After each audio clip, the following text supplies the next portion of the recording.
Hello guys, this is your friend and we are back with a new fanfic. Which is What If Naruto Build Training Trip Harem with Tayuya Karin and Sakura Part 3. And if you enjoy this fanfic then please press the like button and subscribe to my channel for more fanfic like this and comment for next part. And now let's start the fanfic. What are you doing? Naruto looked genuinely upset by the action, as he sat back up.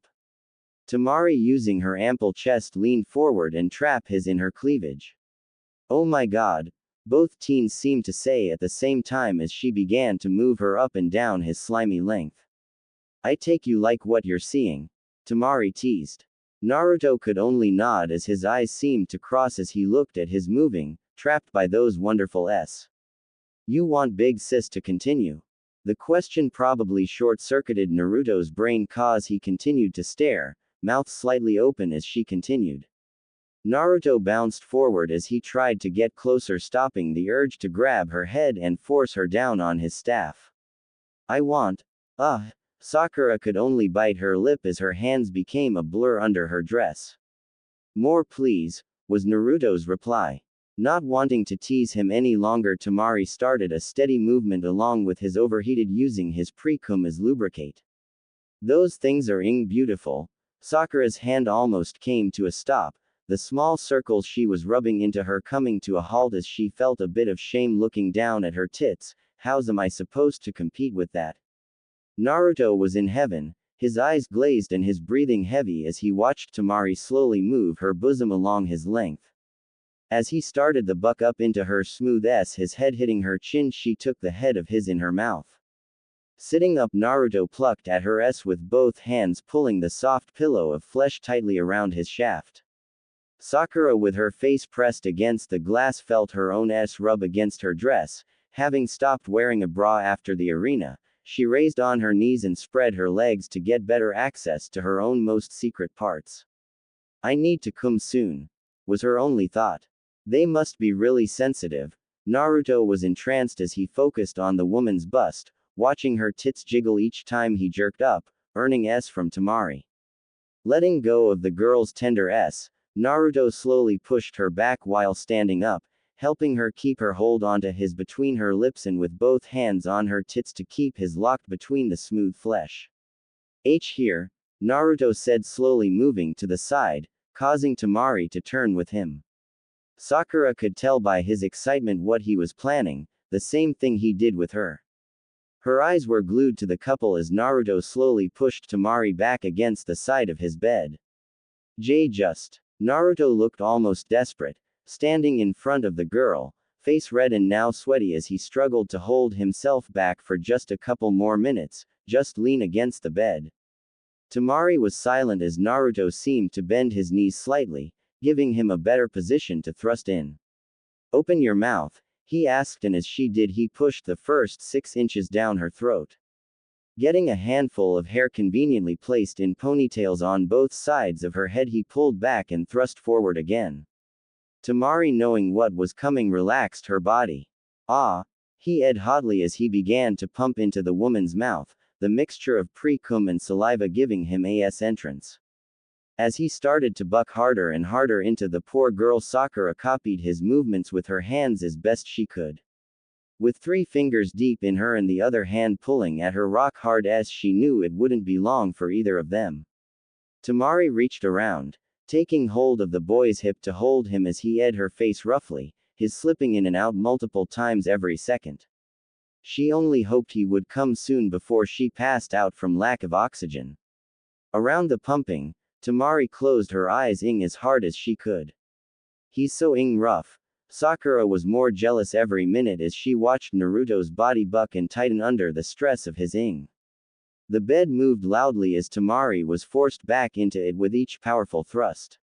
Oh karma, I'm going to come, said Naruto and Sakura as both of them let loose. His was like a fire hose as he poured his sperm down Temari's throat. All the while Sakura was spaying the floor around her with her own juices, both mindlessly moving to the same rhythm. Pulling out, Naruto let the last couple of jets hit the girl in the face as she gasped for breath. She didn't even seem to notice as cum was running down her face onto those perfect S. Taking a moment and using the bed sheet to clean her face, Tamari looked up at the blonde boy standing over her. Wow, you're full of energy, aren't you? Come on then, she said, climbing up onto the bed and shaking her panty clad in his face. I want you to me hard. Sakura watched as Tamari allowed Naruto to pull her black lacy panties off and kick them to the side. With her incredible raised in the air, leaving her but for her thigh-high stocking, she was giving both teenagers a look at her. The blonde-haired with its gasping lips just begged to be touched, and Sakura wanted to do the touching. She could clearly see the bright red as Tamari put her head down and raised her high. Oh, God, she is going to turn me gay. Though Sakura as she pulled her panties off. Naruto took a look into her wet cunt and brushing some of the hair aside shoved his inside with one great push. Feeling no resistance, he started to move in a steady rhythm. Oh me, ed the blonde girl as she was filled over and over. Oh, Tamari sounded like she was dying as she ed from the pounding into her, as Naruto pushed himself completely into her with long hard strokes. Oh, my. Sakura was on cloud 9 as she watched Naruto lift Tamari's leg up, twisting her sideways, giving her a total view of their joining. Seeing the monster going all the way in as Naruto hugged the girl's leg to his chest was too much. Sakura, struggling to not pass out from the pleasure, rubbed her frantically as she came again, feeling her juices coat her legs so couldn't hold herself in place anymore and fell against the window, her eyes rolled to the back of her head.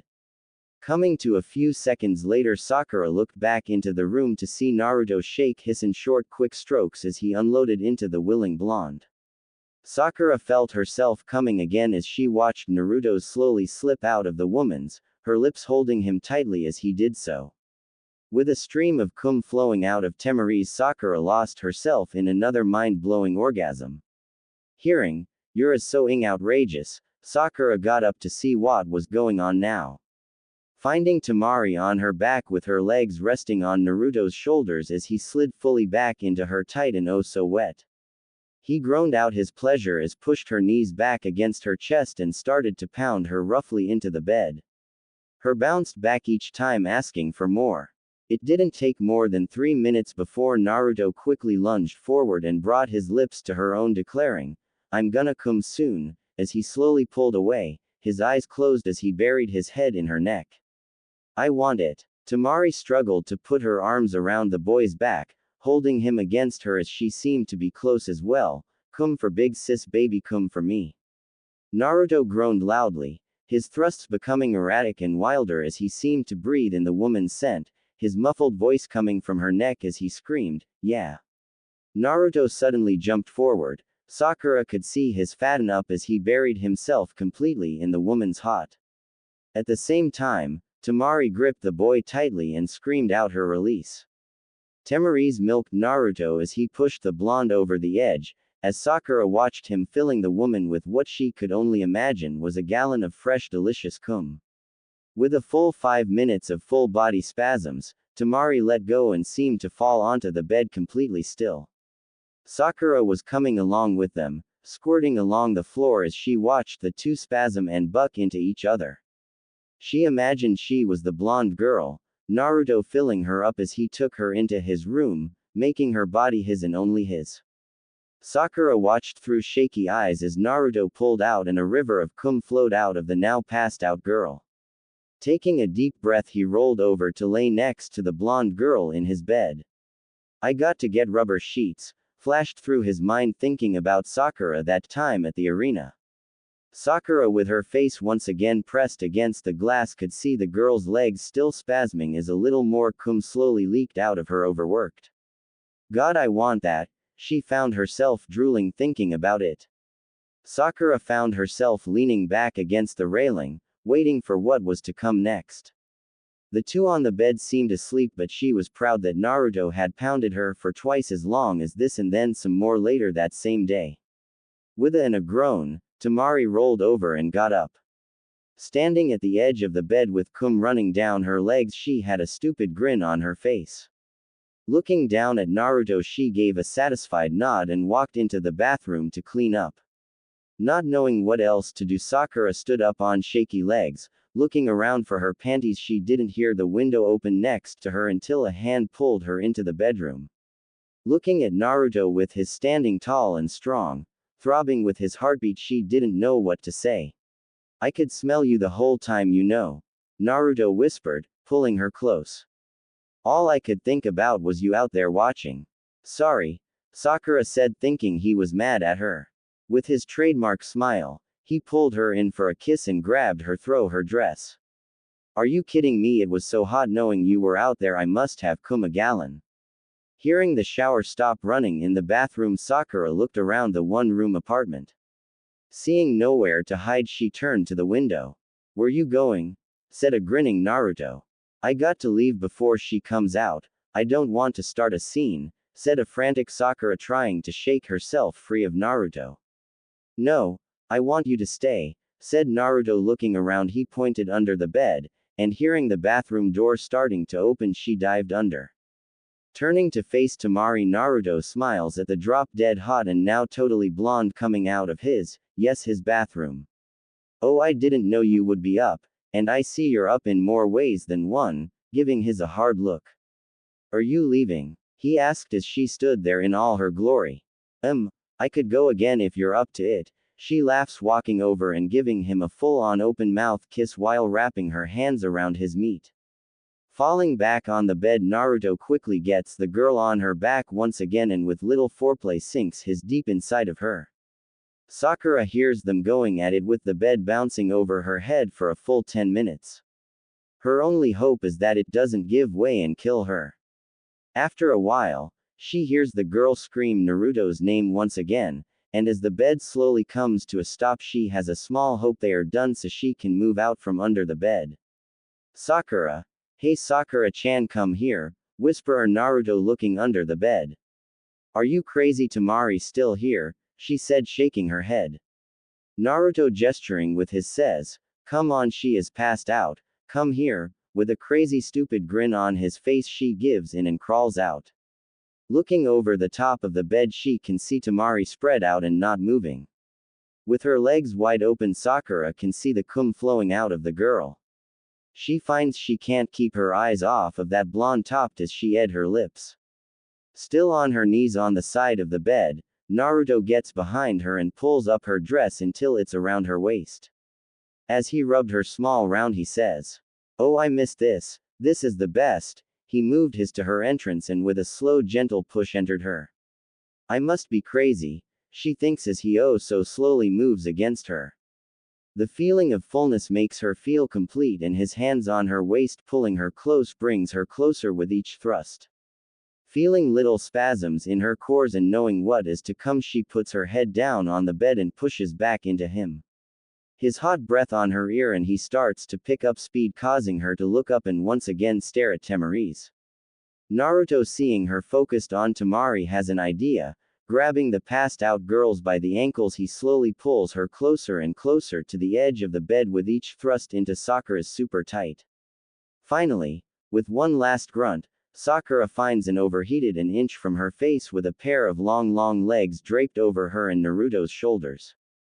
The feeling of Naruto starting to roughly pound into her and the sight of cum, oh such lovely cum, still flowing out of Tamari is too much. Like a dog at a water bowl, Sakura started to up that wonderful cum. As the flow slows, she finds herself pushing her face deep into that wonderful smelling blonde and using her tongue to pull out any remaining sperm. Feeling around the inside of her newfound toy, she finds a little hard nub and taking it between her lips starts to happily end on it. At the same time, Naruto, seeing her going down on Tamari, begins to lose any control he had in holding her, still starts to pound her with short hard strokes. "Oh baby, give you big sis what she needs," Tamari, wrapping her legs around Sakura's head and taking a handful of hair in each hand, she spasms with every little. Not knowing what to do but continuing and hoping for the best, Sakura does everything she wishes someone would do to her. As she feels Tamari get close to the end, she pushes a finger up the older girl's and pulls her deeper into her mouth. The legs around her head almost crush her as she hears a scream and then a bucking of hips against her face as Tamari's orgasm hits her hard. At the same time, She can feel Naruto unloading into her, spasming as she joins the other two. "Oh Kami, you're so good at that." Out Tamari, spreading her legs wide and letting go of Sakura's hair. "How do you do it? It's like you knew everything I ever wanted." Laughs out the still spasming blonde girl on the bed. Naruto, not wanting to ruin the night with any crazy ninja catfight, pulls her away from with a pop and pushes Sakura back under the bed before Tamari has a chance to focus her eyes and look down. Sakura, for her part, was still in the middle of her orgasm, both of the body and the mind thinking about what she just did to even put up any type of protest. This goes on the list of things to do again, her inner voice tells her as she pulls her legs to her chest and shakes uncontrollably. Losing track of time, Sakura hears Tamari give her goodbyes, and after a lot of little kissing, she watches the blonde pick up her things and put them in her bag. Throwing on the little black dress and heels, she finds the door, saying Gaara will be looking for her if she doesn't get back to the hotel by sunup. Once the door closes, Naruto helps Sakura out from under the bed. She stands there numbly as he pulls her dress off and puts her in bed next to him. It all being too much to even think about, Sakura falls into a deep dreamless sleep with Naruto wrapped around her like an overprotective teddy bear. It's hot, sticky, and where the hell am I? A half-awake Sakura thinks as she tries to get up and can't. What the hell is that noise? As a loud roaring snore echoes in the room originating next to her ear. Now a much more awake Sakura begins to take notice of the world around her. She feels a leg over her hip, a hand securely attached to her left, and someone breathing on the back of her head. Oh, this is not right. As the memories of last night begin to drift into her conscious mind. A sharp elbow to the ribs of the boy lying on her got him to roll over, and as she sat up she could see he hadn't even started to wake up yet. Being on enough overnight missions with this blonde idiot, she knew what it takes to wake him. Trying to stand, she finds her legs are stuck together with dry cum mixed with her discharges. Pulling them apart and trying not to think about that right now, she stands and looks around the room. Clothes everywhere, check. Open window, check. Bed pushed out of place, check. And the smell of wild, check and check. So it all happened and she was a part of it. Great, she says in her best sarcastic voice, looking at Naruto on the bed. His morning wood standing tall under the sheets. That, I am not dealing with that in the morning. Finding her dress, she heads for the bathroom. Looking at herself in the mirror, she sees a girl with half of her hair glued to the side of her face and a stupid smile that will not go away. Wait a minute, what is that? She thinks, leaning forward to see a blonde hair stuck between her teeth. Pulling it out and tossing it to the floor. Damn, girl has got to trim that cunt of hers. Looking for a toothbrush at this point, not caring whose toothbrush it is. Brushing her teeth, she finds sand in her mouth. Damn, sand really does get into everything, it seems. Once she is done brushing her teeth, she locates some dry towels and putting them aside jumps in for a long shower. Thank God Jiraiya had the landlord fix the water heater. She remembered the story of the heater and the landlord Naruto told her last week. Once the hot water runs out, she feels mostly clean and her morning urge to masturbate is alive and well. I guess getting Ed stupid wasn't enough, she thinks as she looks in the mirror at the still smiling face and starts to brush her hair out, thinking about how she can just go back to bed and let Naruto find her waiting.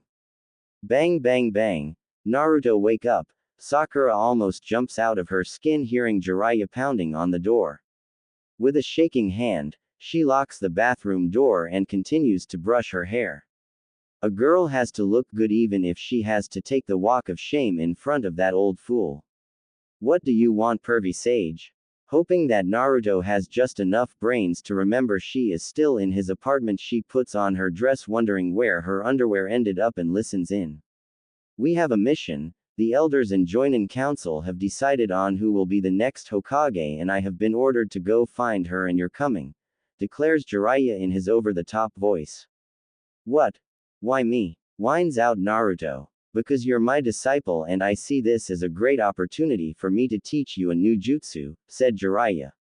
Really? A new cool jutsu? Alright, let's get going, said Naruto, ready to run out the door this very minute.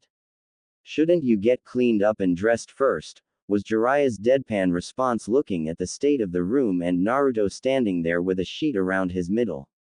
Oh God, please have him at least put on his boxers before opening the door, thought Sakura. Yeah, you're right, said Naruto, noticing that he was standing there with a sheet wrapped around his middle. Oh, by the way, Naruto, I found these under your window. I didn't know you were into orange panties too. You're nodding your waijutsu, are you? Asked Jiraiya, throwing the pink silk in Naruto's face.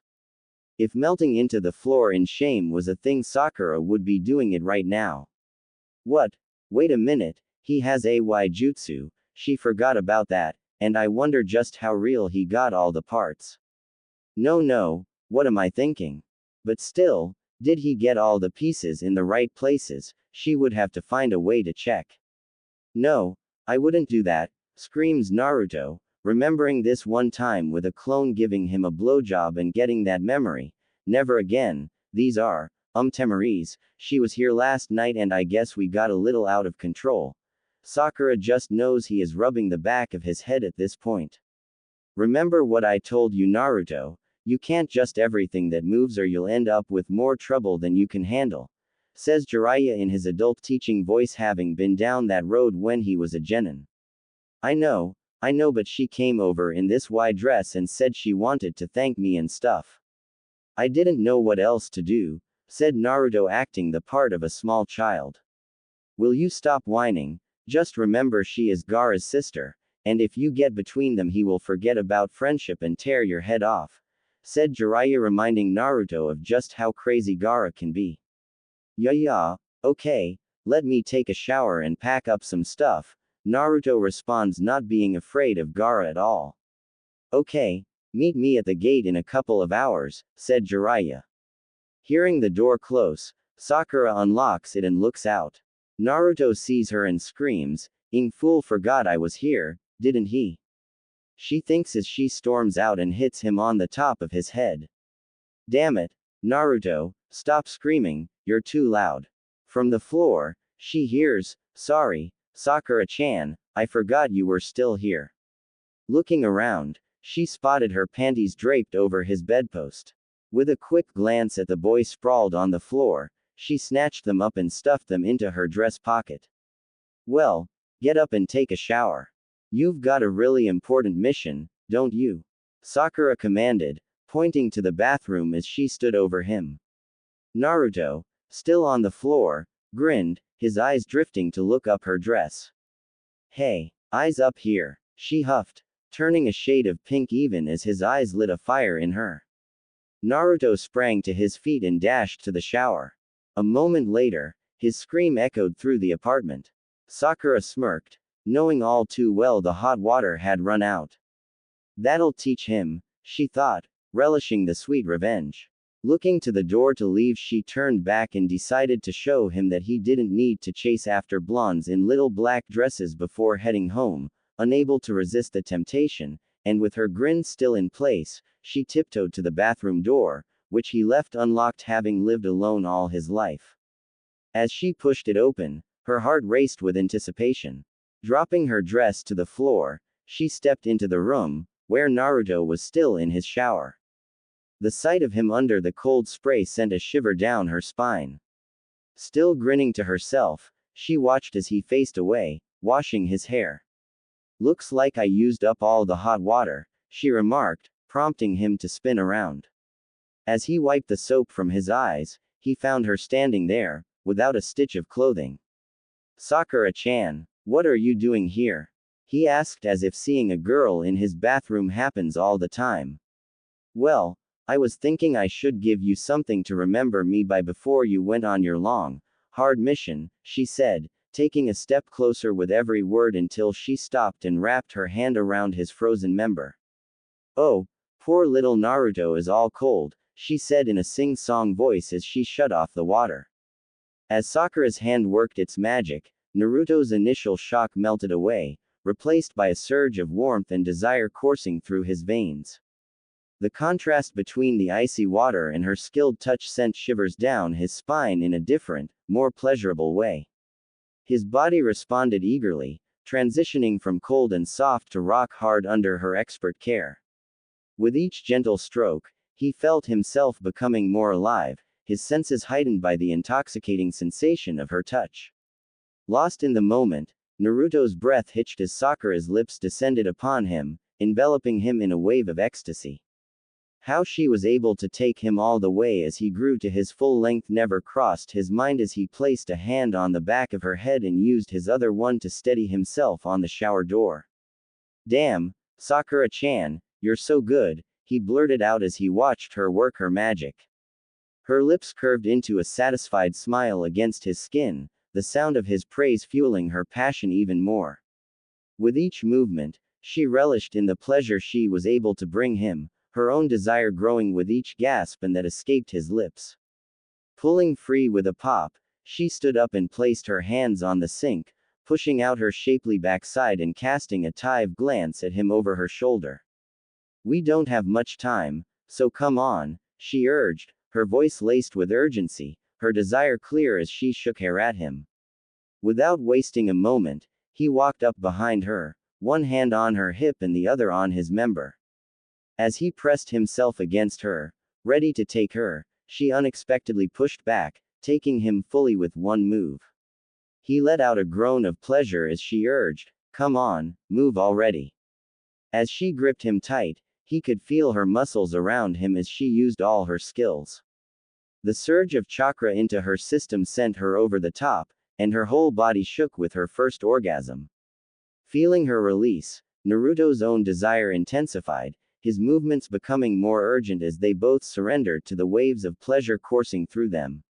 Looking up, Sakura found herself facing the mirror and seeing her own reflection. Her eyes had an inner glow, like embers burning with desire, and the look on her face was a mixture of surprise and longing. Her lips were slightly parted, a soft blush gracing her cheeks as her breath caught in her throat. It was a moment of revelation as if she was seeing herself for the first time, her features softened by the intensity of the moment with her tongue hanging out. With a shaky exhale she fogged the mirror, she reached for her pick again, unable to tear her gaze away from the captivating image before her.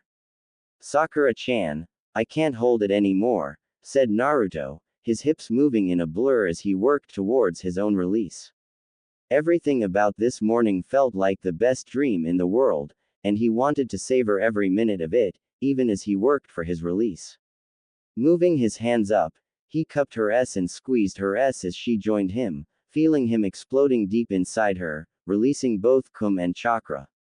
With her eyes locked onto her own reflection, she felt like she was watching her inner self as her whole body shook with pleasure before she blacked out. As Sakura slowly regained her senses, she found herself standing in Naruto's arms, the air thick with the aftermath of their passion. With a wry grin, she extricated herself from his embrace, feeling a mixture of satisfaction as she felt his cum running down her leg. "Time to head home," she announced, her voice betraying a hint of urgency as she fought with her inner self to regain control. With brisk movements, she grabbed one of the towels from the floor, hastily drying herself before retrieving her clothing and swiftly dressing herself. Her mind buzzed with the memories of what she had just done, apprehension coursing through her veins as she felt control slowly coming back. Glancing at Naruto, who still looked a bit dazed, Sakura smirked. "Try not to miss me too much," she teased, before turning to leave the bathroom. Stepping out into the rest of Naruto's apartment, Sakura felt a surge of adrenaline coursing through her veins as her chakra network flared with their combined chakra. The thrill of their secret night together lingered in the air, and she couldn't help but smile as she prepared to make her exit. With a final glance back at Naruto, who was watching her with longing, Sakura winked. "Come find me when you get back, okay?" she said, her voice carrying a playful undertone. Before he could respond, she slipped out of the apartment, leaving behind a trail of longing in her wake. Running out of the house in a clean dress, Sakura heads to the center of the village. The fresh air and hot sun feel invigorating on her skin as if she had just emerged from a week-long spa treatment. Spending the night with Naruto had filled her with a sense of joy she had never experienced before, though she would never admit such a thing. Pretending not to care, she keeps an eye on the time, determined not to miss seeing Naruto off on his mission. Suddenly, she hears her name called out and turns to see Ino walking down the street with another tall blonde who nearly causes Sakura to turn and run. Sakura, Sakura, come over here. Look who I found wandering in the village, said Ino as she and Temari walked up to her.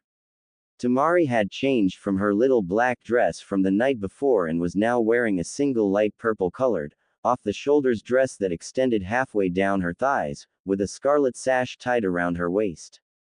Her battle fan was on her back, looking like a fashion accessory.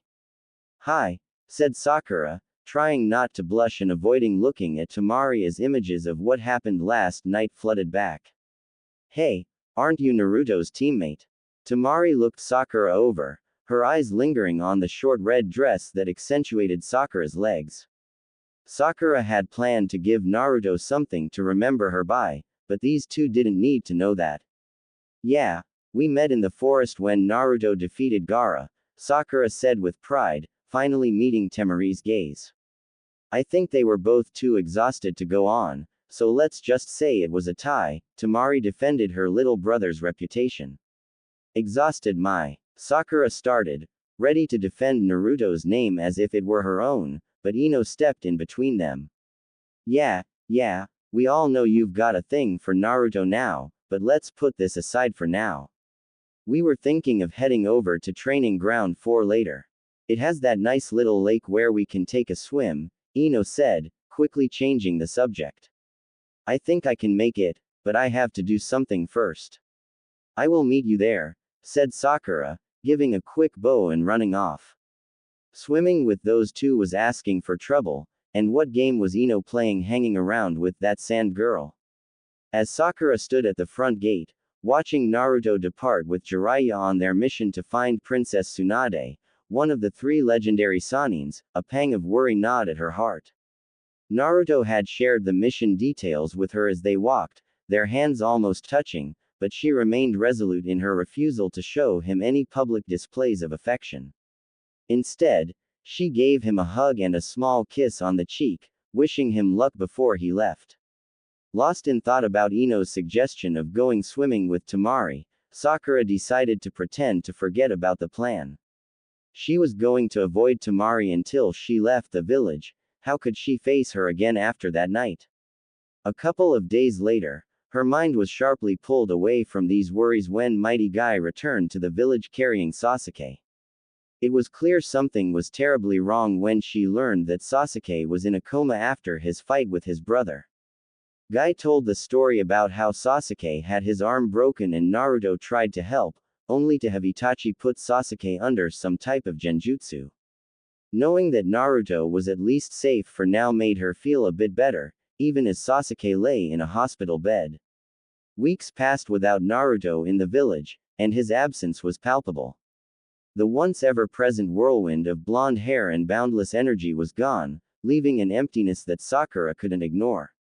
She no longer saw him around every corner, and the village seemed quieter, less vibrant.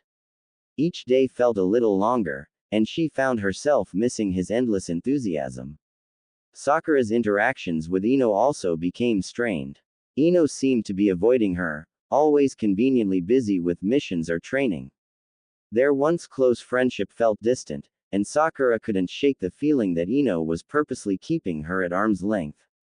It was as if a rift had formed between them, fueled by unspoken words and hidden secrets. Had Temari told her something?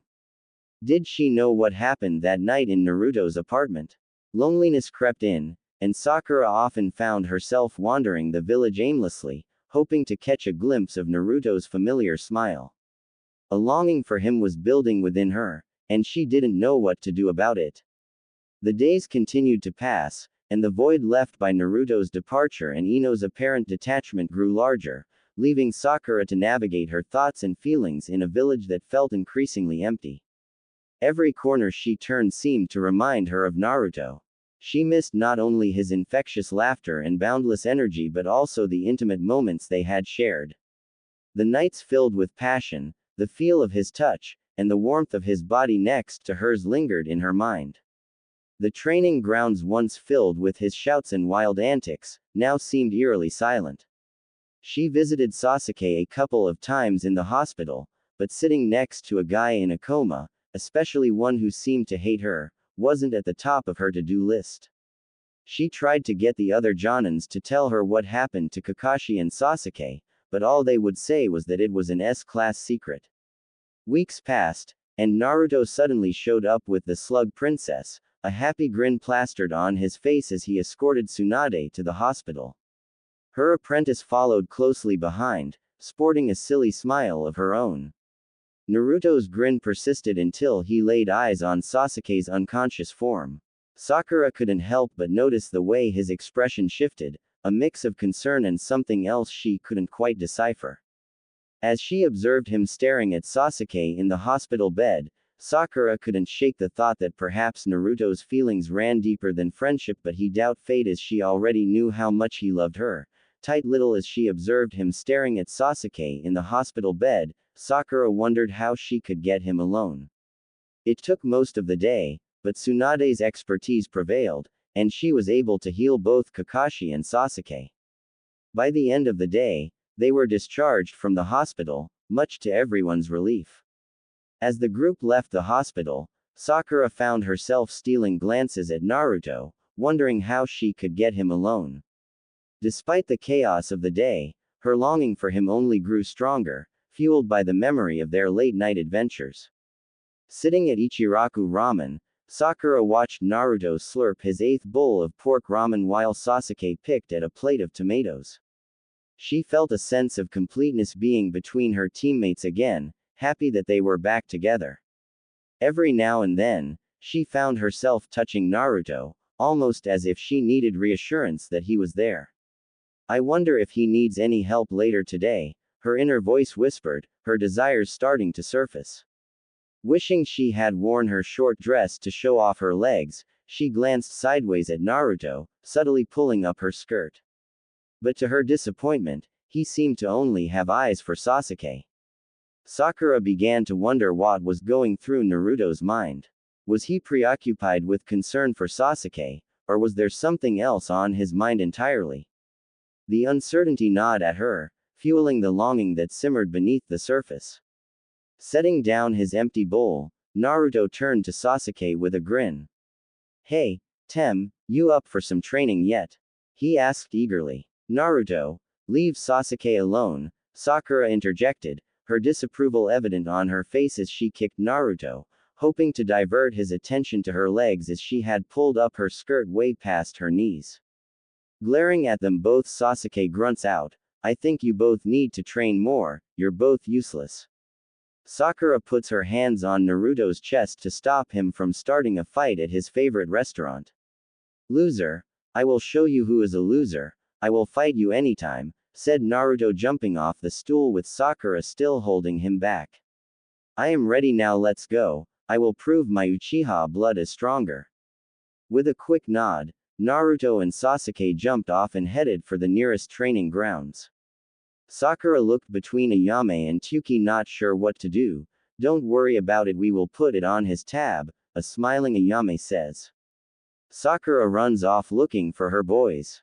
As soon as Sasuke had awoken, he had challenged the blonde to a fight, demanding it, but she had hoped that Naruto's idea of ramen would have a calming effect on him.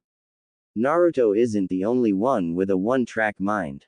She finds them in training ground 3 and can't believe what she sees. Sasuke is ripping his arm out of a burning tree with sparks of lightning around his arm and backflips to face Naruto once again. "Alright, you wanna fight for real? Let's go," says a screaming Naruto with a burn mark on his open jacket clearly showing where Sasuke was aiming. He creates a ball of spinning blue chakra in his right hand. Sasuke wraps his left hand around the wrist of his right hand and yells, "Chidori." Now with lighting flashing in the palm of his hand, he runs straight at a charging Naruto. The boys run, Sakura screams, and Kakashi lands in front of both of them, grabbing their arms, and with a quick spin throws them not so gently into the middle of the river. Walking over to the boys spitting like cats at being wet, Kakashi pulls them both out by the front of their shirts and starts to shake them, all the while using the loud voice jutsu. I told you to stop trying to kill each other. With that, Kakashi throws them back in the river and waits for them to make their way back out. Once they reach the banks of the river again, Kakashi pulled them over to a fallen log and sat them down. Don't move. Turning to Sakura, you should go home now. What? But they could have killed each other, Sakura said, stomping over to Kakashi, who stopped her from confronting the boys. I'll talk to both of them, he responded quietly, eyes scanning over her, noting the missing shorts and not wearing a bra. Just head home, alright? Okay. Giving one more worried look at the wet rats she called teammates, she headed back to the village. Knowing Kakashi, he was going to use a little tough love on them, meaning he would beat the shit out of them with some Jonin level training. The next morning at the bridge, Sakura finds Naruto dropping stones into the water trying to hit a fish and Sasuke standing under a tree at the far end of the bridge. Walking over to her crush, hoping yesterday's training softened his heart, she saw a black eye on his pretty face. Naruto, she screams as she turns around to face the little bastard. I told you to not hurt Sasuke anymore. Stomping over, she swings to hit him but stops halfway there. She thinks, if I hit him he may not want to have with me anymore. Spinning around again, she says, Sasuke, stop picking on Naruto. Now completely confused, she finds a bench next to the water and watches Naruto drop his endless supply of stones at that stupid fish. They wait hours for Kakashi to show today's useless mission when an Anbu pops up on the bridge next to Naruto. Team 7? He asks, looking at them. That's us, yells Naruto in that over-the-top voice of his. I have news of your sensei. He has been called away on a mission and will be returning in a couple of days.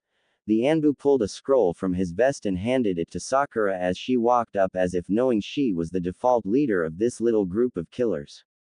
Kakashi said to give you this, said the Anbu before using the body fair jutsu to disappear before they could ask any questions.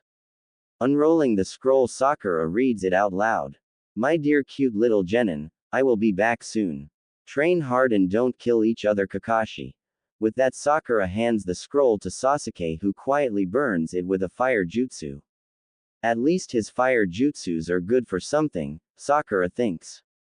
Naruto glanced at Sasuke, Sasuke looked at Sakura, and Sakura returned Naruto's gaze. In unison, they all chimed, see ya tomorrow, before parting ways. Each headed off in their own direction, with Sakura already planning her next move. A day without a mission can't be wasted on training, she mused, while the boys both headed for different training grounds. I'm going home to put on my new short red dress and see if Naruto notices, Sakura decided as she left them behind. With a mischievous smile, she knew exactly how to catch Naruto's attention. After a morning of training, Naruto's stomach growled loudly, reminding him it was time for lunch. With a grin, he made his way over to Ichiraku Ramen, eager to devour a bowl or 10 of his favorite dishes. However, as he entered the bustling ramen stand, his eyes widened in surprise at the sight before him. There, sitting on a stool, seemingly waiting for him, was Sakura. She looked radiant in a new dress that showed off her legs, the skirt ending about mid-thigh with slits up the side that Naruto swore went all the way to her hip. His heart skipped a beat at the sight of her, and for a moment, he found himself speechless. But then, a mischievous grin spread across his face as he realized she was there for him. Not wanting to risk getting hit or worse, Naruto decided to play it cool. Old man Tuki, Ayame ne-chan, I'd like a bowl of pork ramen, he called out confidently, trying to act nonchalant. Then, casting a glance at Sakura as she nodded in agreement, he added, and a bowl of miso veggie ramen. Ah, Naruto, it's good to see you back to your old self, where have you been? Asked Tuki as he started on the noodles. I've been searching for the new Hokage, plus I've been training as well to be ready for anything, said Naruto as he took a seat on one of the stools next to Sakura. Glancing down at her legs, she crosses and recrosses them to catch his eyes before smoothing out the fabric of her dress. That's nice, but you need to visit us more often, said Ayame, placing the bowls of ramen before Naruto and Sakura. Okay, okay, I'll be sure to visit more often, said Naruto, taking a pair of chopsticks and starting to shove noodles into his face like he was starving. Sakura said thank you for the meal to Ayame and gave Naruto a look before starting in on her bowel.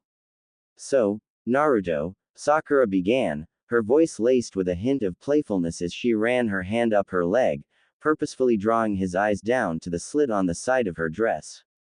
Naruto couldn't help but notice a hint of pink panties peeking through, causing his cheeks to flush slightly. After Naruto finished his first bowl and was waiting for the next one, Sakura leaned in closer, her expression curious. How did you find Lady Tsunade? She asked, her eyes sparkling with interest as she ate her lips, leaning in even closer, her breath warm against his skin. For a moment, Naruto's mind went blank as he turned in his seat, taking a deep breath before launching into his tale. Well, let me tell you, it wasn't easy, he began, his voice animated as he recalled his adventure. Remember that snake guy from the Chunin exams?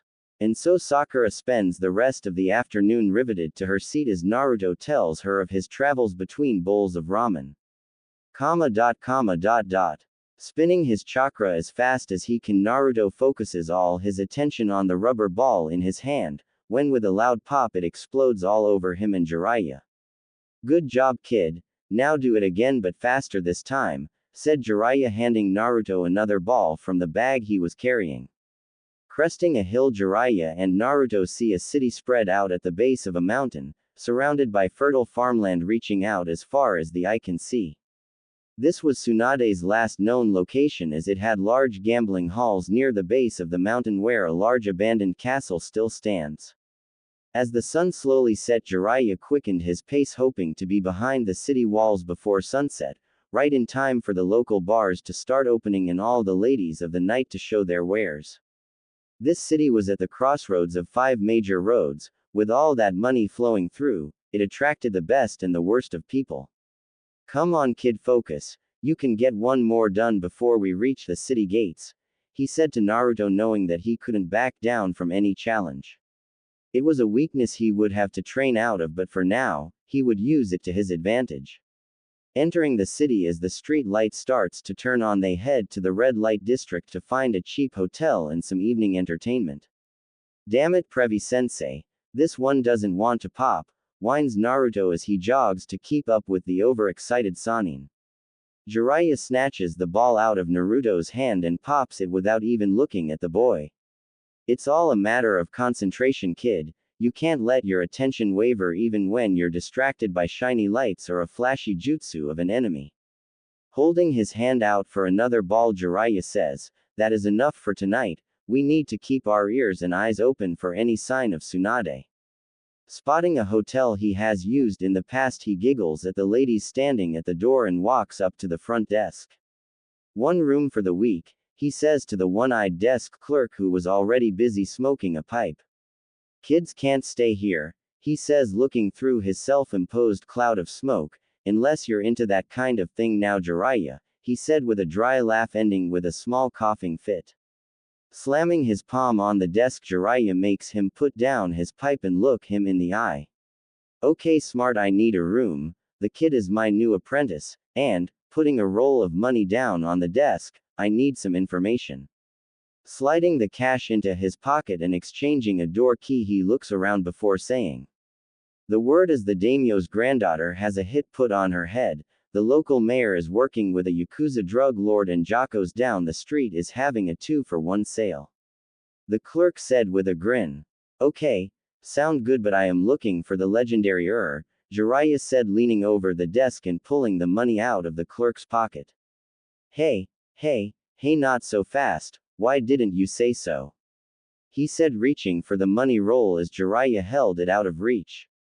Word is she is over at the Blue Diamond playing the tables. Holding his hand out, Jiraiya put half the money in his palm. The rest if it checks out, or I will take it back if you're lying to me, said Jiraiya. Okay kid, go find the room, I will be down the street at Jocko's doing some research. Handing the key to Naruto along with his travel bag, he starts for the door. Before leaving, he turns and says, "Try using those clones of yours to practice with, you may find out they are useful for more than a distraction." With that, he skips out the door. "Hey, Smokey, what is a Jocko's?" asks Naruto, picking up both of their travel bags and looking at the number on the room key.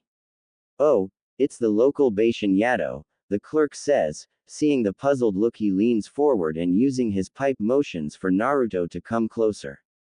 Looking around like he is going to give him a great secret, he whispers, "It's a whorehouse." Slapping the desk, he leans back, laughing at the look on Naruto's face. "Pervy sensei, I am going to kill you," said Naruto, taking their bags to the room. Looking around at the two beds and nightstand, he shrugs and makes 3 clones. "Okay guys," he said, handing them each a rubber ball, "you know what to do." As he walks over to the window to see what is out there, he hears a loud pop. Turning around, he sees one of the clones covered in rubber dust. "Hey, how did you do that so fast?" he said to the clone. "Ah, I just, spun around my chakra like this," the clone said, using his finger in a spinning motion. Naruto walked up to the clone, looked at his hands and said, "I know that part, you dumb clone." With that, he slapped the clone to dispel him. "Oh, so that is what you mean. Hey, wait a minute now, what?" he said, rubbing his cheek where he hit the clone. "Oh, I am so going to kill that Previ sensei for real, why didn't he tell me?" Naruto looks at the other clones and dispels them with a wave of his hand and makes 3 more. "Okay guys, now we got this, let's do it," he yells, jumping up and down, then getting a ball for himself, starts trying to make his rubber ball burst. A few hours before sunrise, a drained and drunk Jiraiya opens the door to their hotel room to find every surface covered in rubber dust, and looking around finds a passed out Naruto jammed between a bed and the wall. Not sure if he fell off the bed or just landed there, Jiraiya pulls him up by his jacket and lays him on the bed. Shaking his bed free of dust, he lands on the mattress and is fast asleep before his head lands on the pillow. "Oh, my head hurts," a half-asleep Naruto announces to the room. Rolling to his side, he sees Jiraiya asleep in the other bed. Dragging his body off the bed to the bathroom, he feels like every bone in his body is bruised. Who knew chakra exhaustion felt like this? That damn fox refused to help at all last night. Saying something about not wanting to see that damn Hokage's jutsu. Leaving the bathroom, Naruto heads downstairs, hoping there is a ramen shop nearby, knowing it will not be the food of the gods like Ichiraku, but even bad ramen is good ramen. Exiting the bottom of the stairs, he is greeted by a busty woman with green hair and a tattoo of a dragon running over the top of her chest. "What ya doing here, kid?" she says, putting down the local gossip paper. "Staying here for a couple of days in room 308. You know of any ramen shops nearby?" he says, hoping he doesn't have to get into it with her about some deal Jiraiya made with that smoky guy last night. Looking down at the ledger from last night, she pursed her lips and then looked back up at Naruto. "Okay kid, seems you're good to stay. Ramen you said," taping her nailed on her yellow teeth. "There a shop 2 or 3 streets down, take a left until you see a purple building, then turn right, you can't miss it." Picking up her paper, she goes back to reading about the local mayor getting caught last night with a load of drugs. She laughs at the story as he was found with no pants with a large toad sitting on his chest. Finding ramen was easy, but ordering from the strange menu was not. Naruto, unable to pick, decided to order everything on the left side of the menu. As the chef started working on the first of 10 bowls, Naruto looked around. The street was mostly empty but for the local delivery wagons restocking the bars and restaurants. Checking the sun, he can see it about noontime. Placing the first bowl in front of Naruto, the chef asks, "How are you going to pay for this, kid?"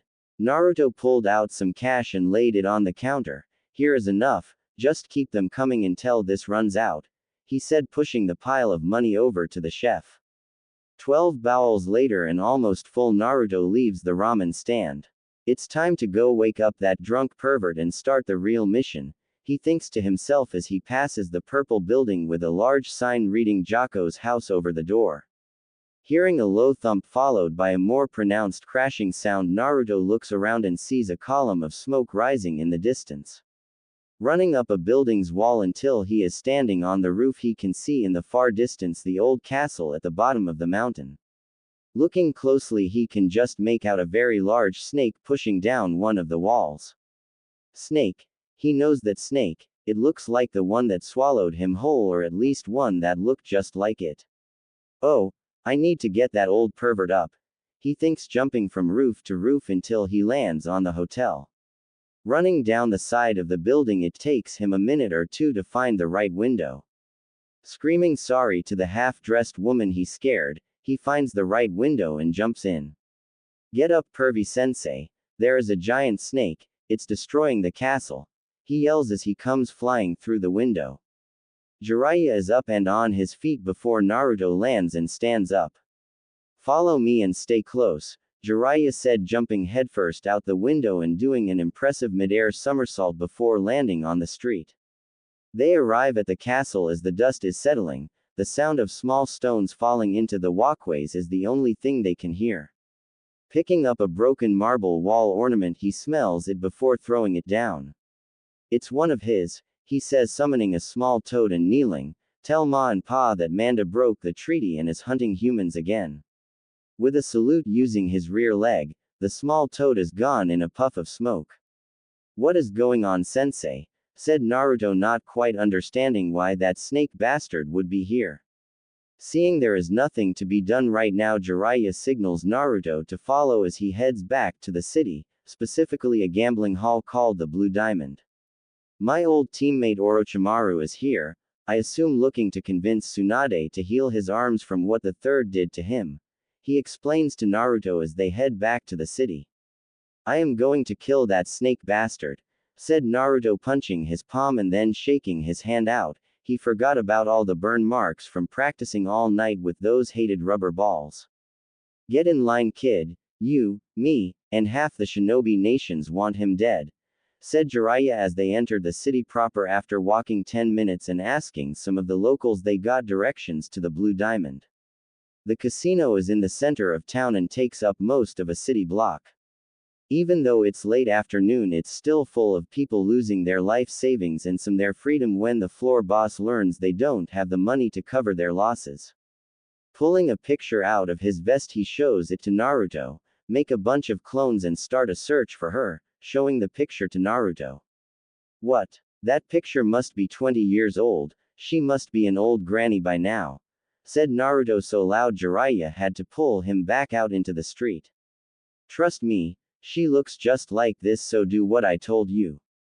If you find her, don't approach her, just come get me, said Jiraiya, putting his picture away once he was sure Naruto got a good look. Once all the clones and Naruto are off running around the casino floor, he walks to the nearest bar to ask the bartender if he has seen a buxom blonde with a drinking problem. Hours later, Naruto finds Jiraiya talking to a waitress with long legs and a short skirt. Pervy sensei, can't you stop for one night? He yells, walking up to them, bouncing around, and waving his arms, trying to warn the girl away. Will you stop that? This young lady here is simply helping us find Tsunade. She knows all the regulars, said Jiraiya, pulling Naruto to his side and holding him there with an iron grip. It looks like she was here this morning but hasn't come back yet, so let's go get something to eat and head back to the hotel, Jiraiya said, pulling Naruto along behind him as he walked to one of the casino's high-end restaurants.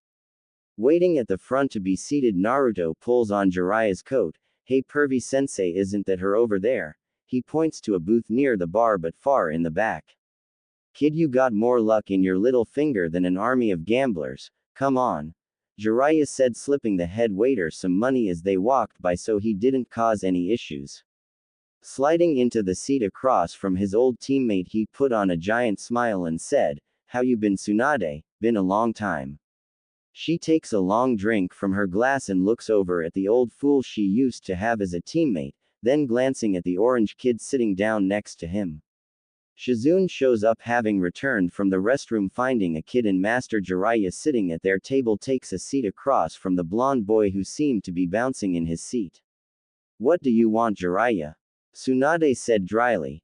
finishing her glass and waving it at the waiter to bring more. Jiraiya asks the waiter to bring 2 plates of whatever the ladies are having and sits back in his chair. Don't be like that, Tsunade. We had a lot of good times together.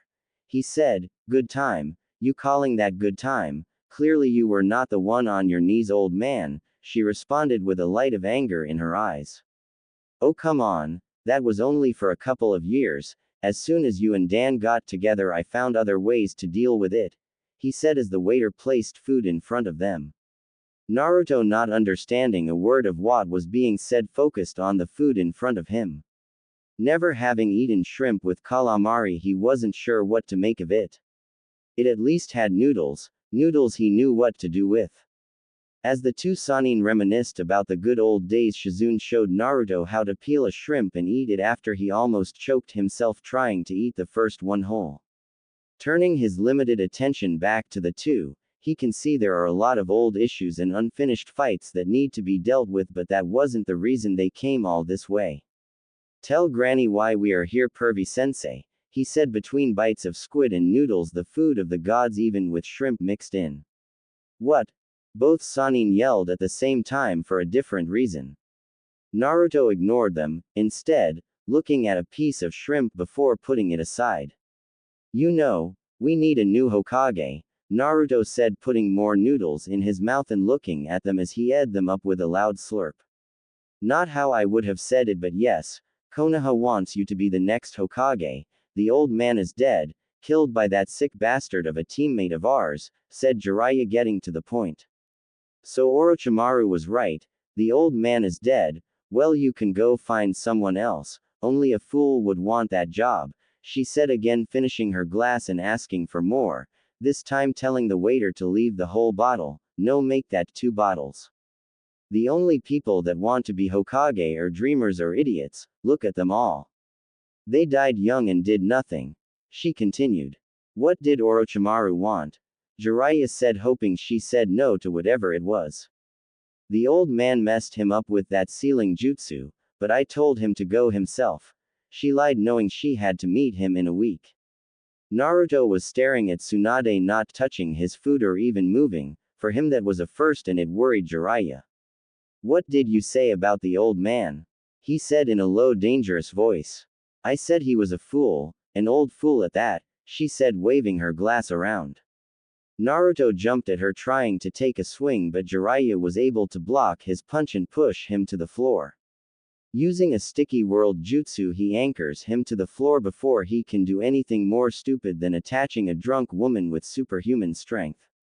You want to fight, little man? Then let's fight so you can go home and tell your mommy how you got your beat. And to make it fair, I will only use 1 finger, said Tsunade, standing up and knocking the table over at the same time. Bending over the glued down boy, she waved her finger in his face.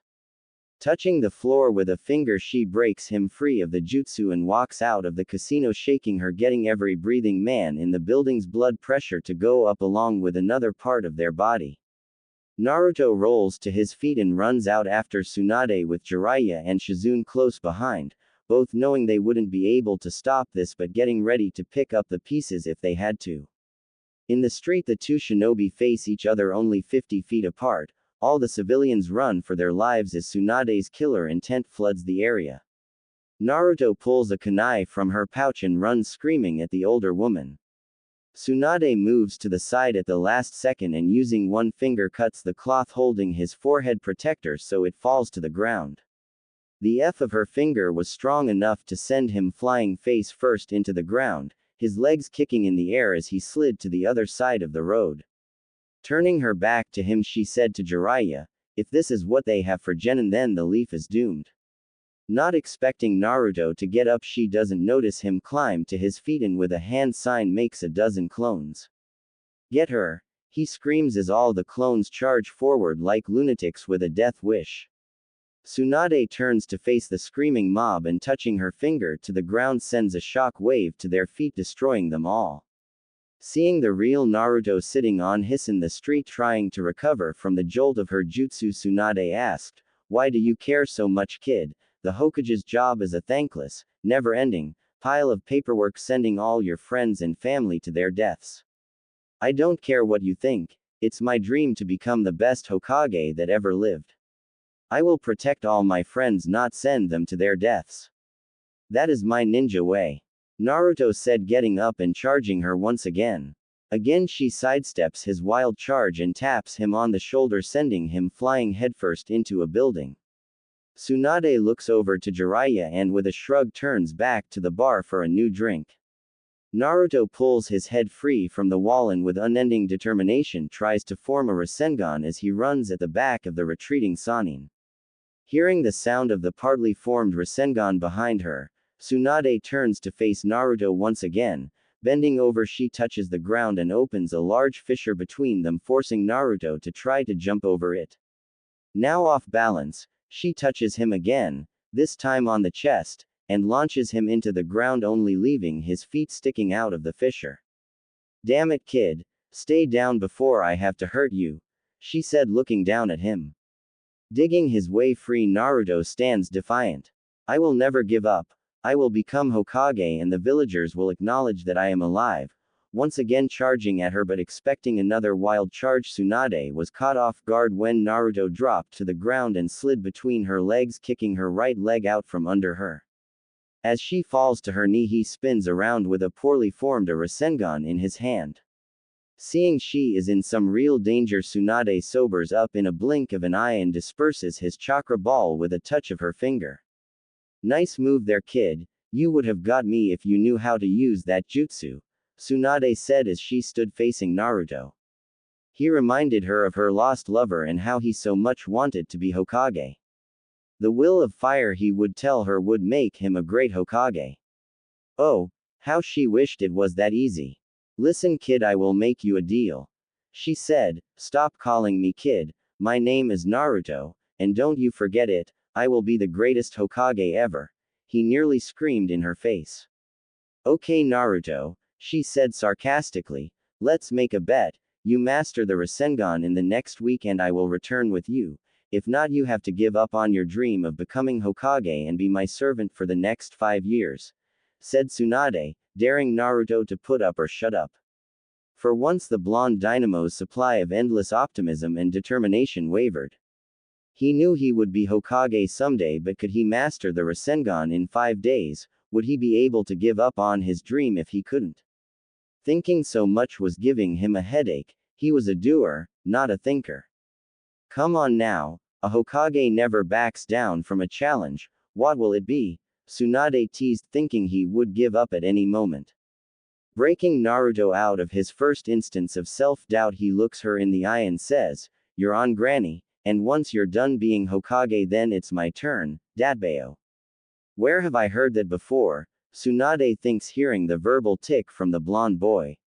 See you in a week, she said, turning back to the bar. Jiraiya joined her to talk about old times, share a couple of bottles, and maybe reenact their genin days. She isn't called the legendary just for her gambling. Standing in the street covered in dirt and dried blood, Naruto is left standing there. Once again his sensei leaves him alone without any guidance on how to master the fourth jutsu. Kicking a stone at his feet, he turns to leave when that woman with Tsunade stops him. Come with me, I can get you cleaned up and you can rest. They will not be back until the morning, Shizune said, looking at the retreating forms of the two Sannins. Who are you again? Asks Naruto, rubbing the back of his head with his trademark smile. She can see in his eyes more than a little distrust. She formally bows to him and says, "My name is Shizune, Jonin of Konohagakure, apprentice to Tsunade Senju, the last princess of the Senju clan and heir to the seat of Senju on the Council of Clans." Sounds impressive. You're talking about that old lady, right? He said, pointing his thumb in the general direction of the bar. Please do not say that in front of Lady Tsunade. She is very sensitive about her age. Shizune said, "Come, let me get you cleaned up and maybe I can help you with your jutsu." With a promise to help, Naruto drops his guard and allows Shizune to take him to her hotel room. Thankfully she didn't have to share her room on this trip and could relax. Showing Naruto the bathroom and telling him to take a shower, she collects all his clothes to send to the hotel's cleaners with orders to fix any damage and return them quickly. Naruto was oblivious to the world as he was taking the longest hot shower of his life. The hot water just never seemed to end, unlike their hotel, so he decided to enjoy himself for once. An hour later he couldn't find his clothes in all the steam, so putting on the robe he found on the back of the door, he walked out into the main room to find Shizune sitting on the bed waiting for him. I sent your clothes to be cleaned and repaired. They should be back in a couple more hours, so don't get any ideas.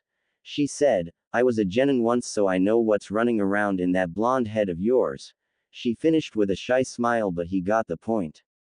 You said you would help me master the Rasengan, he said, taking a seat in a chair next to a dressing table full of women's stuff he didn't understand.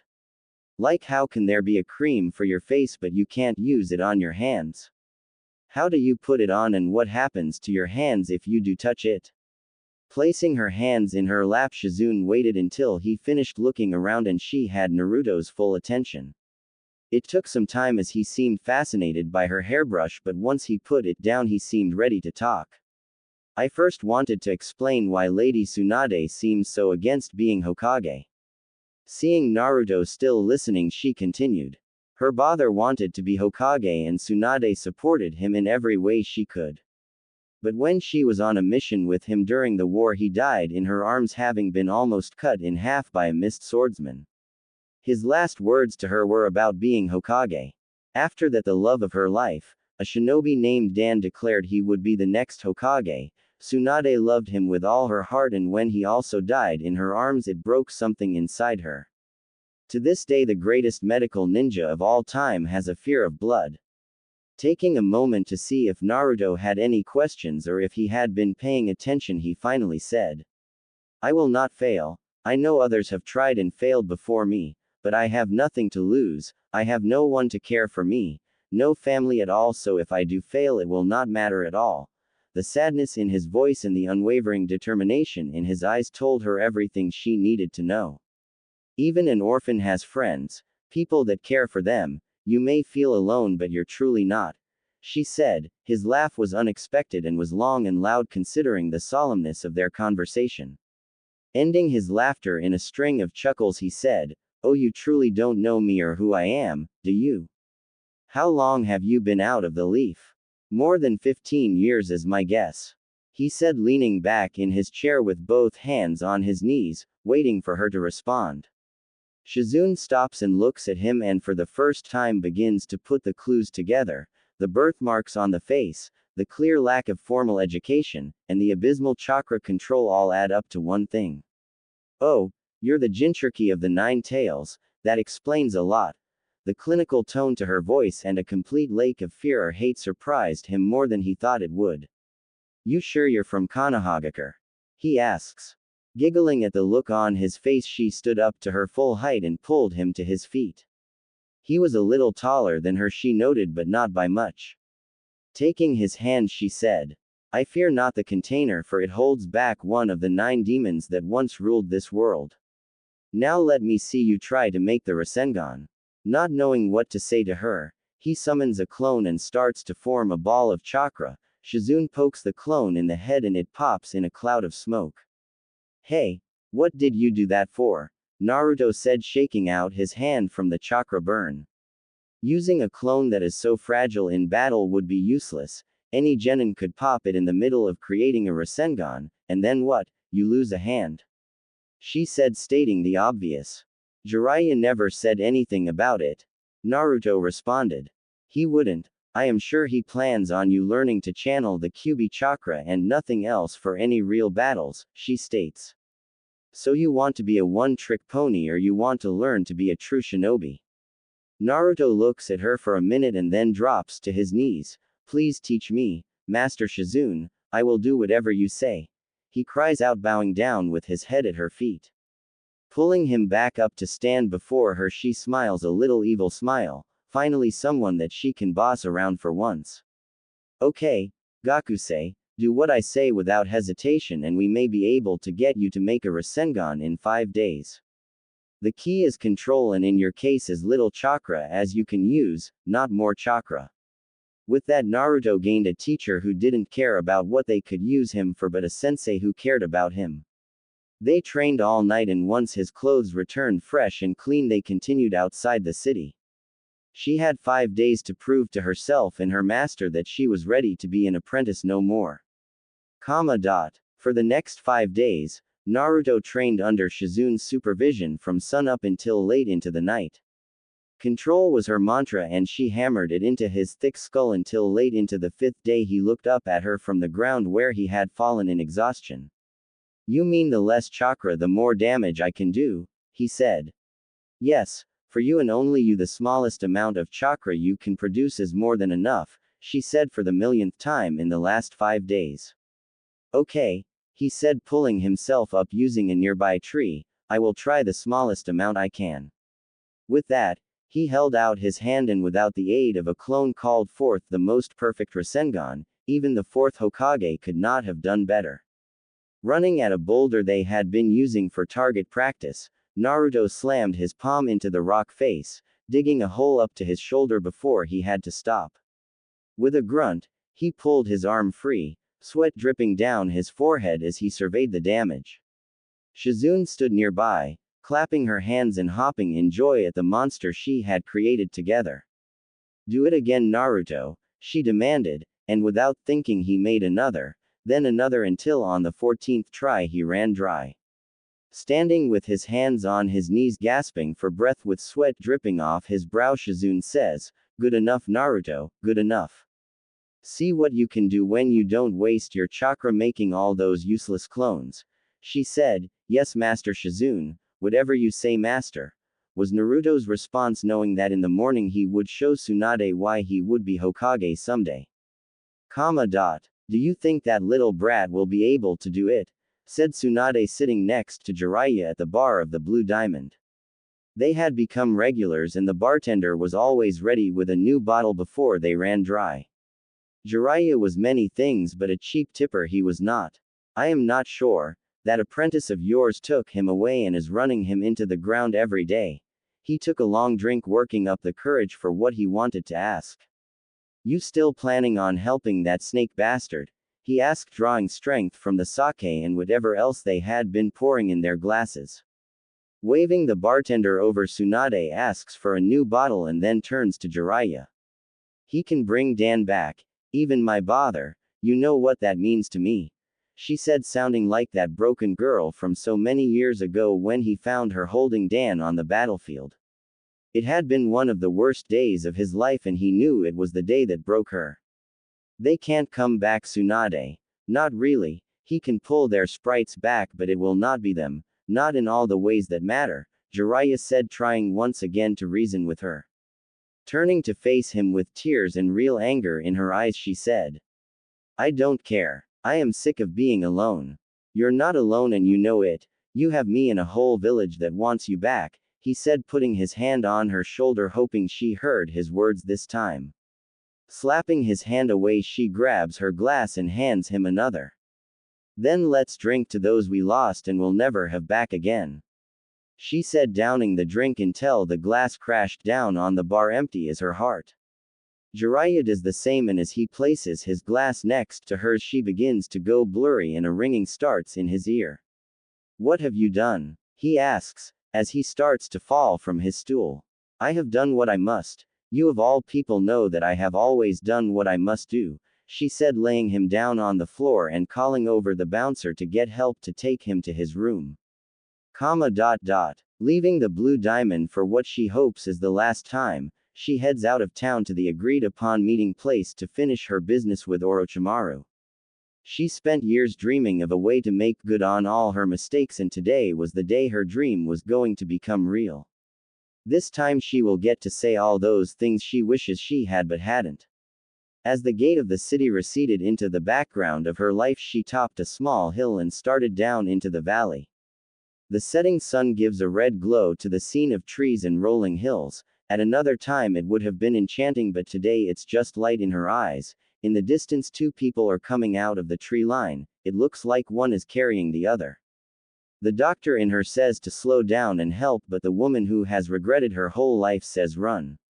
She hurries her steps, not quite a run, or a jog, but fast enough, when she hears, "Hey Granny, wait up. Shizune's been hurt." Naruto's voice stops her in her tracks. Turning now with the sun to her back, she can clearly see it's her beloved apprentice and that annoying blonde brat. Rushing up to the couple, she can see Shizune has been beaten. With her clothes ripped and face bruised, it looks like she was in one hell of a fight. Report. What happened? Says the oldest war veteran medical nin in the world.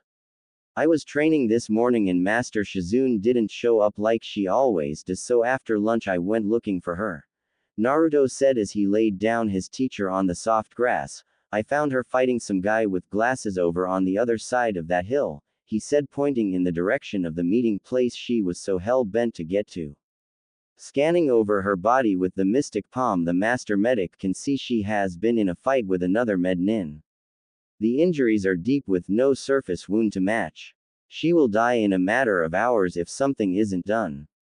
Laying both hands on her chest, she channels her chakra into the girl, now the woman she has spent years traveling with. Whoever did this will not see the next sunrise. It takes only minutes to make her stable, and a couple of minutes more to heal all of the major wounds. As she blocks out the world, Tsunade uses all of her hard-won skills on 1,000 battlefields to heal the only true friend she still has in this world. With a dry cough, Shizune comes awake and tries to move until she sees Naruto and Tsunade hovering over her.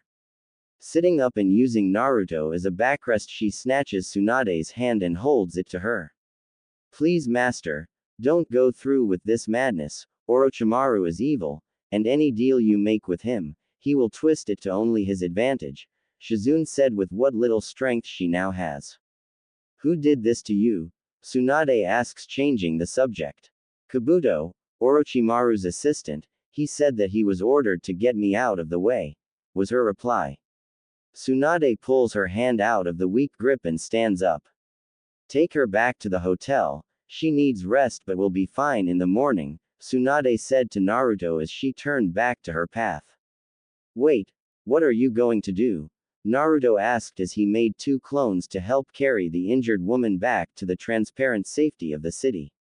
I am going to do what I must, just as you are going to do what you must. Now take her back, now, Tsunade said with the force of a Sannin that would not stand to be disobeyed.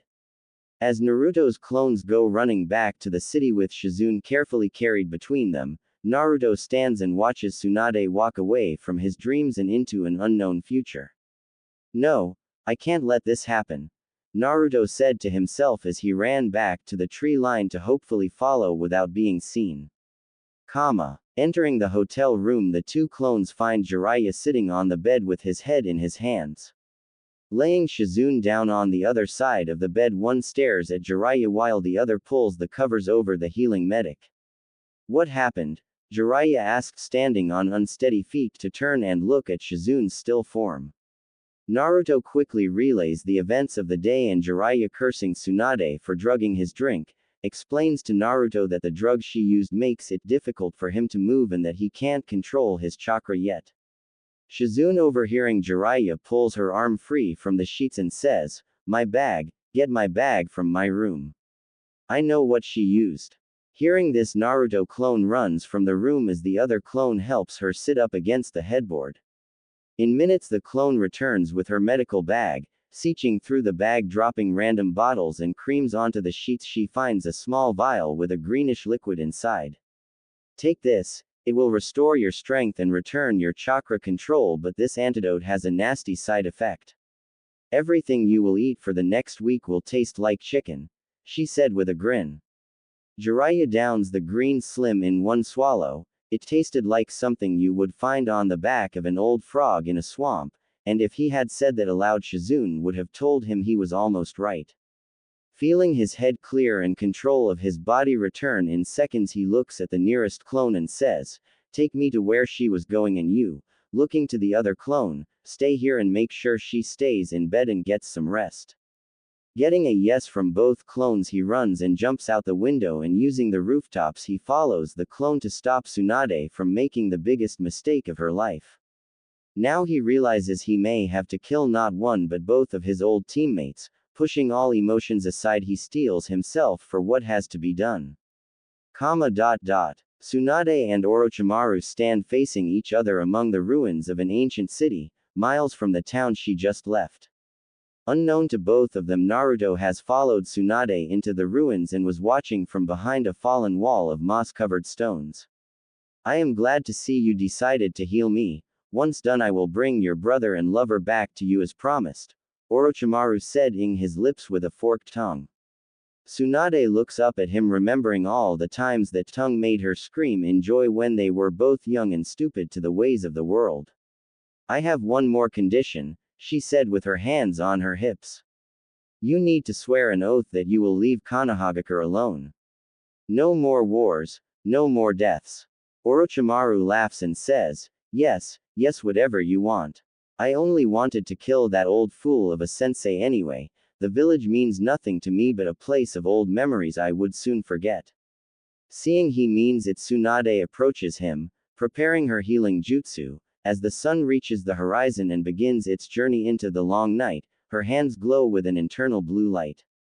The smirk on his face is replaced with alarm as a blonde fool tries to take his head off with a Rasengan. You betrayed me yet again, you bitch. Orochimaru screams, kicking himself back as one of her fingers touches his arm, sending waves of pain throughout his body. Kabuto slams into Naruto's side and the two of them roll away in a tangle of arms and legs, both trying to get the upper hand on the other, while Tsunade stands facing Orochimaru once again.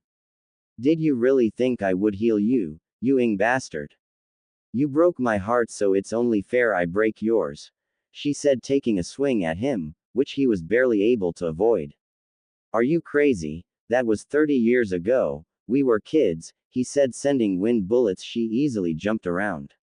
Kids? Yes, kids. We talked about having kids and raising a family. Everything you said was a lie and you know it, she screams, throwing a horse-sized piece of an old building at him. You say that now, but you sure jumped into bed with Dan awful quick, he said, ducking under the rock wall, flying at his head and sending a wave of boiling mud at her. Landing on the top of a ruined wall, she said, that was only because I needed someone normal, someone that would care for me. Not a power-crazy maniac like you. Using a great water release to stop the mud, Tsunade throws a fist-sized rock faster than a cannon. It explodes into a million pieces as it hits the stone wall. Orochimaru dove behind. Normal? You call that normal? He was barely a Jonin and told everybody he would be the next Hokage.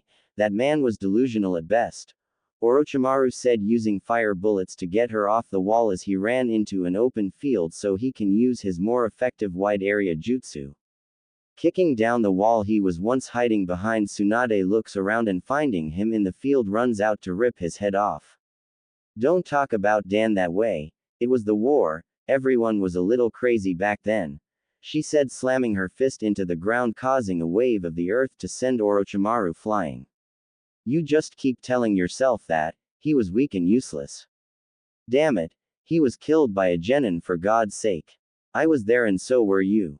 I killed that little shit without even thinking about it, he said, calling up an earth wall and then casting lava over it into her face.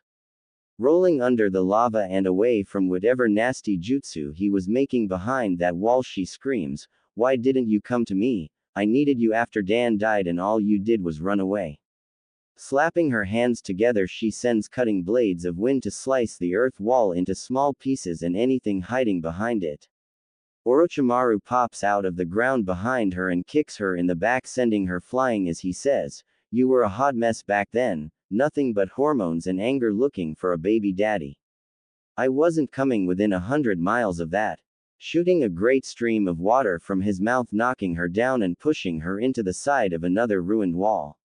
Hearing a loud scream to the side, Orochimaru looks to see Kabuto getting slammed into a wall with a Rasengan to the chest.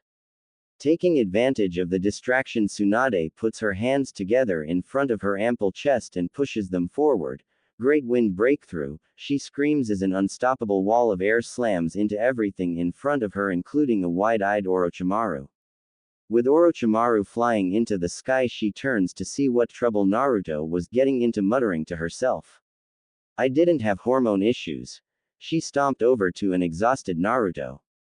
Looks like you won that bet, brat. Nice work on the Rasengan, she said, patting him on the back as he was bending over trying to catch his breath. Yeah, You can thank Master Shizune for that, she taught me how to finally control my chakra, he said between breaths. As the two talk, Kabuto gets up, surprising Tsunade that he was able to heal himself from such a wound. Just as Kabuto is about to attack a still recovering Naruto, Tsunade blocks his way, sending him back into the wall with a kick to the stomach. Just as she is about to take this little shit's head off to see if he can heal from that, she hears a thunderous crash and the whole area is covered in dust. Kabuto, taking the hint, runs into the dusty distance. Once the dust clears, Tsunade can see Orochimaru standing on the head of Manda, facing off with Jiraiya standing on the head of Gamabunta, the chief toad of Mount Myoboku.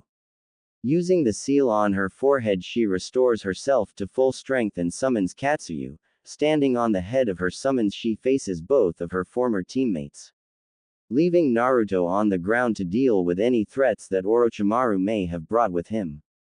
As the three stand motionless looking at each other, gauging each other's strengths and weaknesses, Jiraiya said, "So you didn't heal him after all?" Laughing, Orochimaru said, "No, the crazy bitch tried to kill me again." Jiraiya, still standing, says, "She isn't the only one wanting to kill you today, snake bastard." Finally reaching sage mode, he summons Ma and Pa to his shoulders and prepares to attach. Gamabunta said, "I am going to kill you this time, Manda, and feed you to my children. This is the end, Orochimaru. No more chances, today you die," Tsunade said with an air of finality as black tattoos covered her face and worked their way down her body. "What kind of shit show did you summon me into this time?" screamed Manda. "I don't even see any human sacrifices to make this even worth the effort." The boss summon of the snakes of the Ruchi Cave said, "You are so going to pay for this, Orochimaru." Katsuyu starts the fight by spitting some of her acid at Manda, who quickly evades the attack but finds himself buried in a great swamp with no bottom as Jiraiya, using his sage power, tries to drown the Snake Lord. With just the head of the snake above water, Gamabunta jumps into the swamp swinging his great sword to take the head of the snake boss. Tsunade had jumped off of Katsuyu and, landing on Manda's head, punched Orochimaru in the face, breaking his jaw and launching him into the air. Manda, seeing Orochimaru fly away, is disgusted with him for losing to this woman, and says, "Next time we meet, Orochimaru, I promise I will eat you." Using a reverse summons, disappears just as Gamabunta's sword starts to cut into his scales. As the smoke clears from Manda's departure, Jiraiya drops sage mode and allows Gamabunta, along with Ma and Pa, to return to Mount Myoboku. Landing next to the edge of the swamp, he helps Tsunade out of the swamp onto dry land. "Was this your plan all along?" he asked as Tsunade pulled all the chakra back into her seal, leaving no trace of the tattoos behind. "Yes, I needed to kill that bastard myself, I didn't need your help," she said, trying to stare him down. "You don't still have feelings for that old snake, do you?" he said, taking a step back and leading her over to the nearest fallen wall to take a seat. Looking at Jiraiya, she walks over and sits down next to him. "It may be time to clear the air between them, it's only been 30 years, but it's about time."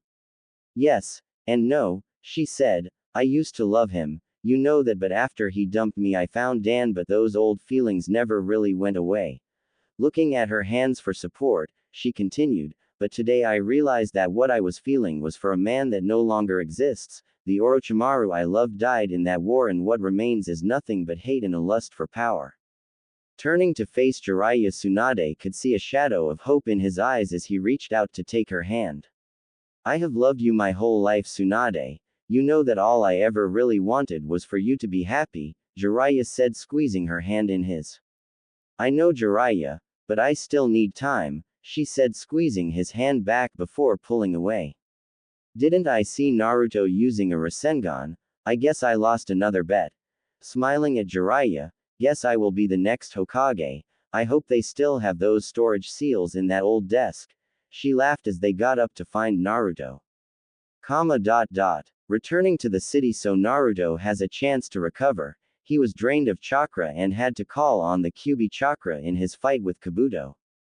He claimed to have blown an arm off the snake's assistants with a Rasengan in their last fight while the three Sanins had their face-off. Seeing the amount of blood in the area where they found him, it was not difficult to believe. At the hotel, they laid him on the bed in Shizune's room as she was still in Tsunade's room resting.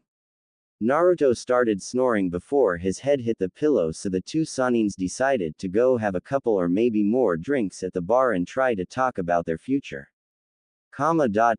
Later that night, Naruto woke up with a powerful need to use the bathroom. Deciding it was also time for a shower after fighting all day, he thought some clean clothes would be nice too, if only he knew how Shizune was able to get the hotel to wash his clothes. In the middle of his shower, little Naruto stood proud and wouldn't go down. Getting out of the shower and drying off it still was persistently hard, so he walked out of the bathroom and sat on the bed by wrapping a towel around his waist. Looking down, he said, "I guess it's just you and me again. Talking to his. You always talk to your after a shower," said Shizune, sitting on the dressing table's chair in a white fluffy robe. "Aha!" screamed Naruto, covering himself. "What are you doing here?" he asked. "It is my room," she said with a smile. "I was taking a shower and didn't have any clean clothes, so I came over here. It seems Jiraiya and Tsunade have made up again, so I don't have anywhere else to go." Giggling at the look on his face, she covered her mouth to stop from laughing. "You mean those two are doing?" Using his hands, he poked them together, like now. Quote, "Yes, they used to be teammates, and you know what that means. Besides, they are in love most of the time. It only takes a couple of years apart for them to remember that," she said sagely, recalling the last time they hooked up. Nodding in understanding, Naruto hopes that he and Sakura don't have to spend years apart when Shizune stands up and walks over to stand in front of him. "You know, it's been years for more than just Lady Tsunade," she said, undoing the tie on her robe, "and I know you sure need some help. I can feel your oozing buildup from here," she said, opening her robe to show him she was in a black lacy bra and matching panties. Her body is that of a gymnast, all toned muscle and soft curves, with nicely sized S that would fit perfectly in your hands. Looking at her tight abs and round hips atop long smooth legs, little Naruto is jumping around inside the towel, begging to be let free. He can smell fresh flowers from the soap she must have used mixed with her scent of need. Cupping his face in her hands, she lowers down and gives him a soft kiss that quickly grows into much more. As they fight for dominance with their tongues, Shizune runs her hand up his throbbing member, and then pulling the towel away, she wraps her hand around the head and gives it a soft squeeze. Breaking their kiss, Naruto s out his approval and looks her in the eye. "You sure about this? You know about my prisoner?" he said, ready for her rejection. "Oh, I know all about dealing with Jinchuriki. It was one of the things we studied." Seeing the surprised look on his face, she kissed him on the nose and said, "I have perfect chakra control, so you don't have to worry." She kisses him deeply and using both hands on his member makes him forget all about being a Jinchuriki. It seems that perfect control of chakra isn't her only skill. Falling back on the bed, Naruto pulls her with him so she lands atop him with a huff. Running his hands in her hair, he continues their makeout session. Lowering his hands, he rubs her back and then lowers until he cups both her cheeks in his palms, giving them a good squeeze. She s her approval into his mouth as she pulls on his hair. Rolling over, he collapses on her, pinning her down, and then starts working his way down her neck to her chest, leaving a trail of kisses as he goes. Rubbing his face in her cleavage gets a giggle out of her as he moves lower to place small kisses around her belly button before ing it deeply, causing her to pull her legs up and let out a small scream as she laces her fingers in his hair.